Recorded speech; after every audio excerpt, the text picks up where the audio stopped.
Le smartphone. Il est élégant, connecté et vous l'utilisez 150 fois par jour.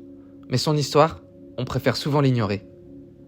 Tout commence ici, en République démocratique du Congo.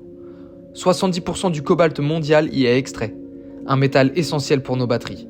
Mais à quel prix ? Plus de 40 000 enfants y travaillent dans des mines artisanales, sans casque, sans gants, parfois dès l'âge de 6 ans. Espérance de vie, dramatiquement basse. Salaire quotidien, moins de $2. L'extraction détruit aussi la nature. Chaque tonne de lithium nécessite 2 millions de litres d'eau. Résultat, des rivières asséchées, des terres infertiles, des populations déplacées. Et ça, c'est sans compter les 30 à 40 substances toxiques rejetées dans les sols. Après l'extraction, place à l'assemblage. En Chine, au Vietnam ou en Inde. Dans des usines comme Foxconn, les ouvriers montent plus de 10 000 téléphones par jour. Temps de pause chronométrés, 6 jours sur 7. Et des salaires souvent inférieurs à 300 € par mois dans des villes où le coût de la vie explose. La fabrication d'un smartphone émet en moyenne 85 kg de CO2. C'est autant qu'un trajet Paris-Lyon en voiture.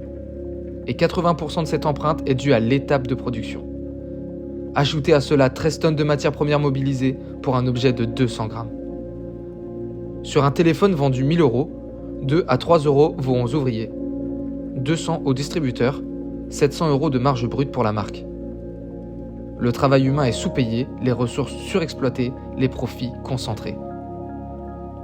Ce n'est pas juste un objet technologique, c'est le fruit d'un système mondialisé qui détruit des vies, des écosystèmes et alimente les inégalités.